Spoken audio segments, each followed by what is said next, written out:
Hello friends, स्वागत है हमारे यूट्यूब चैनल में। आपका एसएससी कांस्टेबल जीडी जब से रिज़ल्ट आया है तब से बहुत सारे डाउट्स बने हुए हैं। कुछ डाउट्स ऐसे हैं वो अभी भी क्लियर नहीं हो पा रहे हैं। अब एक डाउट तो ये है कि जो ये राइट अप जो है जो रिज़ल्ट का, इसमें कि ये वैकेंसी खाली क्यों रह गई है। देखिए, वैकेंसी जो खाली है उसको हम इस वीडियो में डिस्कस करेंगे, और वैकेंसी किस हिसाब से खाली है। एक्स सर्विसमैन का जो वैकेंसी है वो क्या वाकई खाली है या एक्स सर्विसमैन का वैकेंसी फिल हो गया है। इसके लिए हमने पहले भी वीडियो बनाए, लेकिन यहाँ फिर हम आपको डिटेल में समझाने की कोशिश करेंगे कि एक्स सर्विसमैन का वैकेंसी जो है वो किस तरीके से खाली है। देखिए, यहाँ पर जो है फीमेल, जो हमारी फ़ीमेल कैंडिडेट हैं उनके लिए एक्स सर्विसमैन की कोई वैकेंसी नहीं है। फ़ीमेल का जो है हम डिस्कस करते हैं इसमें कि फ़ीमेल की कितनी वैकेंसी फिल हो गई। देखिए, फ़ीमेल जो है उसमें एससी की वैकेंसी सबसे ज़्यादा यहाँ पर खाली है। 1518 कैंडिडेट्स लेने थे लेकिन 1231 ही हुआ है। एसटी में 789 789 लेकिन 717 है। ओबीसी में 2089 1830 ही फिल हुआ है, और इसमें 4842 है जिसमें से 4325 हुआ है। 9238 वैकेंसी जो था उसमें से 8103। अब ये जो एक्चुअली रिज़ल्ट था इसमें हमारा जो केरला का जो रिज़ल्ट है वो शामिल नहीं किया गया, except for the state of Kerala are as follows सब। अब उसके बाद हम देखते हैं मेल का। तो मेल में देखिए यहाँ पर शो किया गया है कि एक्स सर्विसमैन का 172 वैकेंसी जो है फिल हुई है। अब इसमें देखिए आगे इसके बारे में डिटेल बताया गया कि 8 SC, 3 ST, 72 OBC, 89 UR candidate, ये सभी जो है सेलेक्ट हुए। किसमें?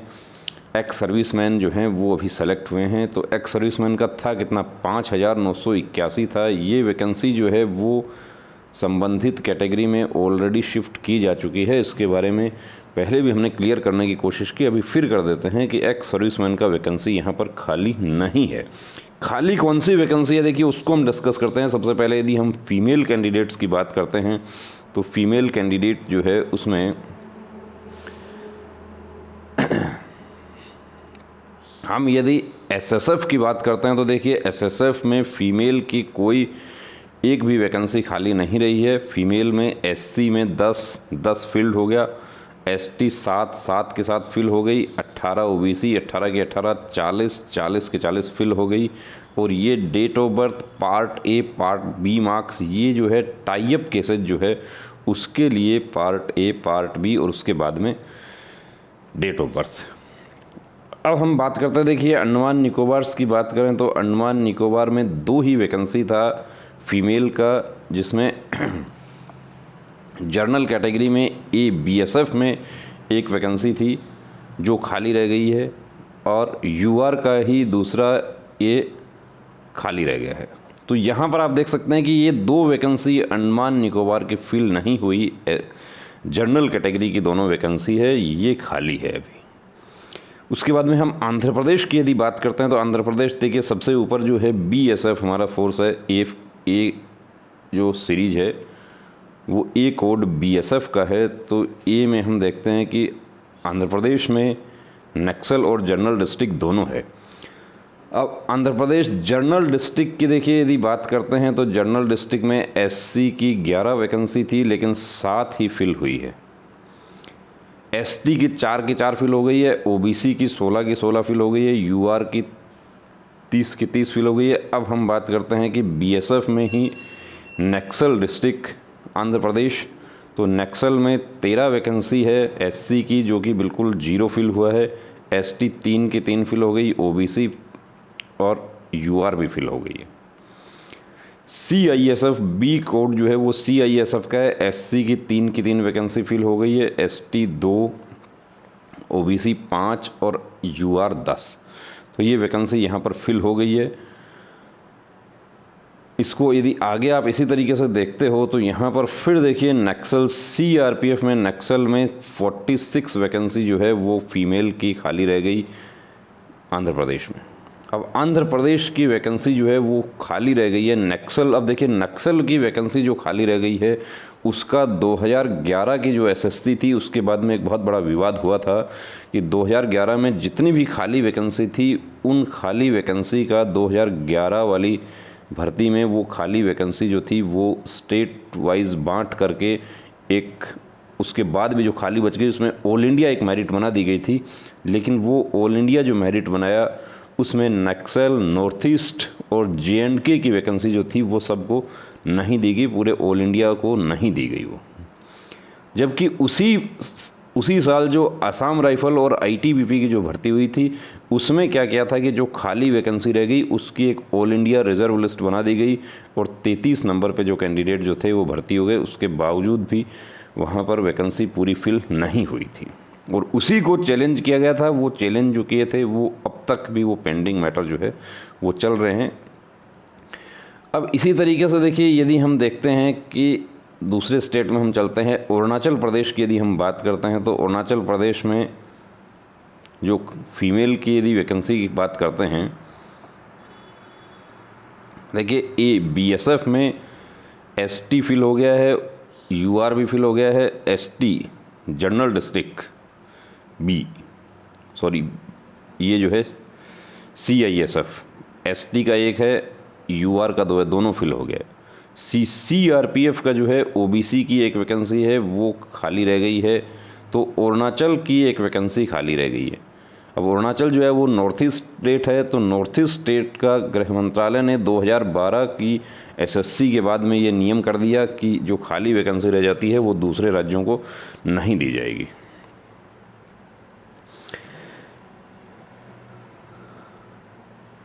इसके बाद में देखिए ये जो है बॉर्डर डिस्ट्रिक्ट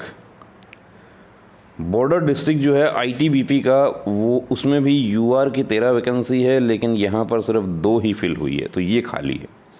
अब इस तरीके से यदि अपन पूरा देखते हैं तो जो खाली वैकेंसी है उसका पूरा क्लियर हो जाता है कि किस स्टेट में कितनी वैकेंसी किस वजह से खाली है। अब राजस्थान के एक कैंडिडेट ने हमसे पूछा कि राजस्थान की वैकेंसी CISF में SC की एक वैकेंसी खाली है। अभी हम डायरेक्ट आपको लेके चलते हैं कि राजस्थान पे कि वो एक वैकेंसी क्यों खाली है। वो कैंडिडेट जो है उन्होंने पूरी तैयारी कर ली कि मैं SC हूँ और मैं सेम पॉइंट पे मैं रहा हूँ, सेम मार्क्स पे मैं रहा हूँ, टाई केस में मैं रहा हूँ, तो मैं इस पर रिट याचिका लगाने जा रहा हूँ। क्या मैं रिट याचिका लगा सकता हूँ? देखिए, रिट याचिका आप लगा सकते हैं, लेकिन वो रिट याचिका लगाने से पहले आपको पूरा नॉलेज आपको उसका होना चाहिए, अन्यथा वो रिट याचिका आपकी खारिज हो जाएगी और हो सकता है कि कोर्ट का समय जाया करने का आरोप यदि आपके ऊपर लगता है और वो रिट याचिका आपके ऊपर उल्टी पड़ जाए, ये भी हो सकता है। कैसे हो सकता है देखिए, उसको बताते हैं आपको।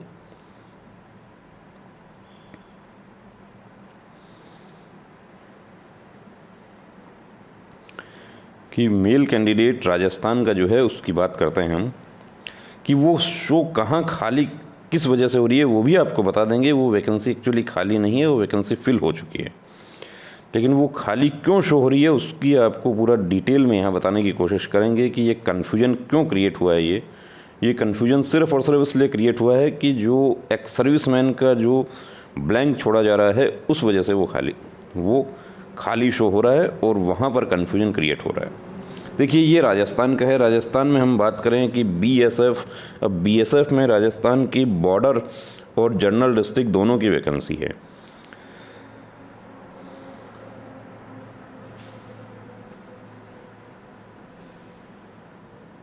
BSF की बात करते हैं तो ये देखिए, ये BSF बॉर्डर डिस्ट्रिक्ट।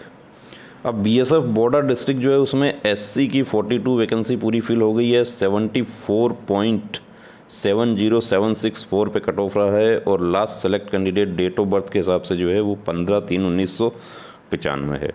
ST की 34 है जो कि 34 फिल हो गई। ESM 30 वैकेंसी है लेकिन 0, तो इसका मतलब ये है कि ये 30 वैकेंसी जो है वो इनमें शामिल हो गए हैं ऑलरेडी, वो खाली नहीं है।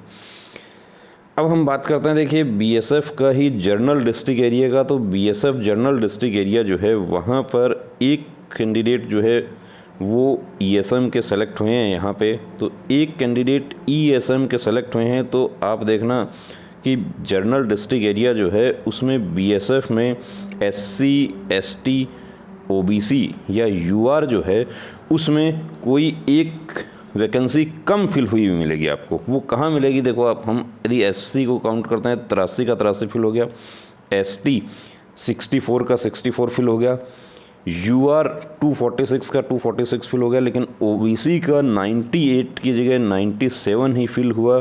तो इसका मतलब क्या है कि ये कैंडिडेट जो हैं, जो एक्स सर्विसमैन हैं, ये ओबीसी हैं, तो ये एक कैंडिडेट आ गए ओबीसी के, इसलिए ये 97 ही फिल हुआ। यदि ये भी नहीं आते तो ये भी क्या हो जाता, 98 हो जाता। ओबीसी का कट ऑफ कितना रहा है आप यहाँ पर देख सकते हैं। अब इसी तरीके से हम आपको एससी का सीआईएसएफ का दिखा देते हैं। जो कैंडिडेट का डाउट था सीआईएसएफ के एससी के लिए, जो कैंडिडेट कह रहे हैं कि मैं रिट याचिका दाखिल करने जा रहा हूँ, मेरा भी 84.11837 है, लेकिन पार्ट 1 के मार्क्स जो हैं वो दूसरे कैंडिडेट को ज़्यादा हैं, इनके पार्ट 1 में मार्क्स कम हैं, इसलिए दूसरे कैंडिडेट को सेलेक्ट कर लिया गया। यहाँ पर आपका डाउट देखिए क्लियर हो जाएगा बिल्कुल कि एक्स सर्विसमैन की वैकेंसी खाली नहीं है। लेकिन अब भी कुछ कैंडिडेट्स इस बात को स्वीकार नहीं करते हैं, वो कहते हैं कि एक्स सर्विसमैन का वैकेंसी खाली है। सीआईएसएफ यहाँ से शुरू होता है। सीआईएसएफ, इसमें देखिए एससी में 42 वैकेंसी है और 41 लिया है। अब आप सिर्फ इसको देख रहे हैं 41 लिया है, अब आपके हिसाब से एक वैकेंसी खाली है। यहाँ पर एक्स सर्विसमैन की 28 वैकेंसी है। सीआईएसएफ में कितने कैंडिडेट्स आ गए? 24 कैंडिडेट्स आ गए। 24 आ गए तो ये आप देखिए 24 जो है उसको आप काउंट करेंगे तो 24 एससी, एसटी, ओबीसी और यूआर जो है उसमें आपके 24 कैंडिडेट्स कम हो जाएंगे। अब 42 में से एससी में एक लिया तो एक तो ये कम हो गए, एसटी में तो 32 का 32 हुआ है, ओबीसी में 50 में से 30 ही लिया है, 50 लेना था ओबीसी का, लेकिन लिया है 30, तो इसका मतलब 20 कैंडिडेट जो है वो कम हो गए। ओबीसी के जो डायरेक्ट कैंडिडेट हैं वो कम क्यों हो गए? क्योंकि 20 कैंडिडेट जो है वो इसमें आ गए, एक्स सर्विसमैन आ गए, 20 ये हो जाता है। और यूआर में 125 लेना था, जबकि लिया कितना है? 122 लिया है, तो 3 ये हो जाता है, तो ये 24 हो जाता है। ये 24 कौन सा है? ये 24 है एक्स सर्विसमैन। तो ये बहुत बड़ा डाउट ये हो रहा था, और इस डाउट के आधार पर बहुत सारे कैंडिडेट्स ने रिप्रेजेंटेशन दिया। रिप्रेजेंटेशन का रिप्लाई आ गया है एसएससी की तरफ से या गृह मंत्रालय की तरफ से भी आ गया है कि एक्स सर्विसमैन का वैकेंसी खाली नहीं है। वो एक्स सर्विसमैन के जो कैंडिडेट्स नहीं अवेलेबल हुए उनकी जगह वो वैकेंसी जो है डायरेक्ट एंट्री के कैंडिडेट्स को दे दी गई है उनके संबंधित कैटेगरी में, लेकिन वो खाली शो हो रहा है, सिर्फ रिकॉर्ड पर्पज़ के लिए वो खाली शो हो रहा है। तो यहाँ पर हमने कोशिश किया है आपका डाउट क्लियर करने का। अब इसी तरीके से देखिए, हम यदि सीआरपीएफ की राजस्थान की बात करते हैं कि सीआरपीएफ जो है उसमें एक्स सर्विसमैन में राजस्थान में सिर्फ एक कैंडिडेट है, 42 टोटल लेना था, लेकिन सिर्फ एक कैंडिडेट सेलेक्ट हुए हैं। अब एक कैंडिडेट जो सेलेक्ट हुए हैं तो जाहिर सी बात है एससी, एसटी, ओबीसी या यूआर में एक कैंडिडेट कम सेलेक्ट किया गया होगा। तो यूआर में पूरा 191 का 191 है, 26 का 26 है, एसटी में, एससी में 65 का 65 है, लेकिन यहाँ पर यूआर में ओबीसी जो है उसमें 76 लेना था, लेकिन 75 ही लिया है। तो ये एक कैंडिडेट कहाँ से कवर हुआ है? ये एक कैंडिडेट एक्स सर्विसमैन कवर हुआ है। तो इसको आप देख सकते हैं कि आपका जो एक्स सर्विसमैन का जो पॉइंट है वो पहले 2 दिन में ही ये डाउट क्लियर हो गया था। जब पूरा काउंट किया गया वैकेंसी वाइज तो ये क्लियर हो गया था कि ये वैकेंसी खाली नहीं है। उसके बावजूद भी एक्स सर्विसमैन का खाली है, बहुत सारे कैंडिडेट्स पे फाइट कर रहे हैं। देखिए, फाइट करने का जो अपना आधार है वो सबसे बड़ा आधार यहाँ पर है कि जो वैकेंसी खाली है, जैसे फीमेल का हमने डिस्कस किया कि वो वैकेंसी खाली है, इसी तरीके से हम दूसरे स्टेट का हम देखते हैं। यहाँ पे हम यदि सिक्किम का देखते हैं, देखिए सिक्किम में बीएसएफ में एसटी का एक वैकेंसी है वो खाली है, ओबीसी का एक वैकेंसी है वो खाली है, एक्स सर्विसमैन भी कोई नहीं है वहाँ पे।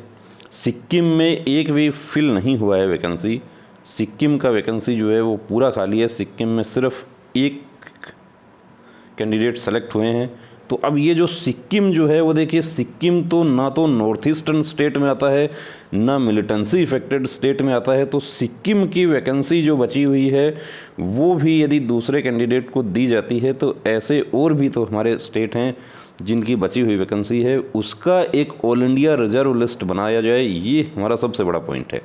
और आप जो चैलेंज कर रहे हैं इसको कोर्ट में, वो भी यही पॉइंट आपका वैलिड है कि जो बच गई है वैकेंसी, अब सिक्किम से कोई नहीं आना चाह रहा तो उसकी वैकेंसी जो है वो आप दूसरे स्टेट को दे सकते हैं, क्योंकि सिक्किम ना नॉर्थ ईस्ट में काउंट हो रहा है और ना ही मिलिटेंसी इफेक्टेड एरिया में काउंट हो रहा है।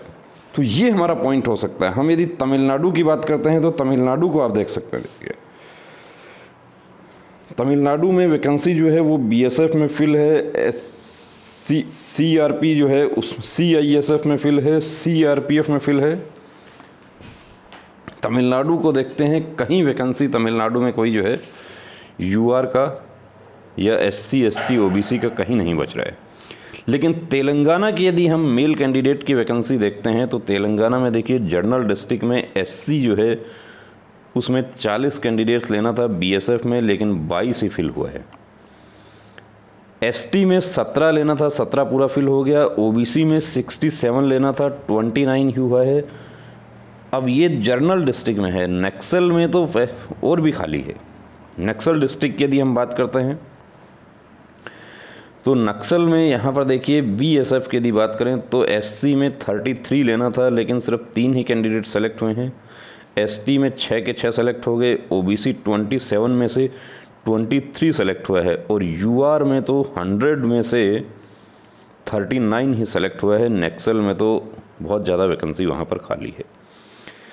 तो ये जो नक्सल की जो वैकेंसी खाली है ये तेलंगाना टू तेलंगाना ये शिफ्ट हो सकती है किसमें, जनरल डिस्ट्रिक्ट एरिया में। ये गृह मंत्रालय के पावर में ये चीज़ है और ये पहले हो चुका है, इसको फाइट किया जा सकता है। तो देखिए दोस्तों, हमने काफ़ी कोशिश की कि आपका जो खाली वैकेंसी का डाउट है वो हम क्लियर करें, और बहुत हद तक हमने बनाने की कोशिश की है, पूरा चार्ट के अकॉर्डिंग आपको समझाने की कोशिश की है। उसके बावजूद भी यदि आपको कोई डाउट लगता है आप व्हाट्सएप मैसेज हमें कीजिए, हम आपका क्लियर करने की कोशिश करेंगे। रिट याचिका आपका लगाने का अधिकार है आपका, लेकिन रिट याचिका लगाने का एक आधार जो है वो स्ट्रॉन्ग होना चाहिए, आपका केस जो है मजबूत हो, तब आप रिट याचिका लगाएं, वरना वो वहाँ पर खारिज हो जाती है। आप स्टूडेंट हैं, पहले से ही आप परेशानी में हैं और गलत तरीके से आपने रिट याचिका लगा दी, आपके ऊपर जुर्माना लग गया, तो वो भी आपके लिए परेशानी का सबब बन सकता है। फिर ये कहना चाहूँगा कि रुकना नहीं, थमना नहीं, अब ठानना है, वर्दी को हर हाल में पाना है। जय हिंद।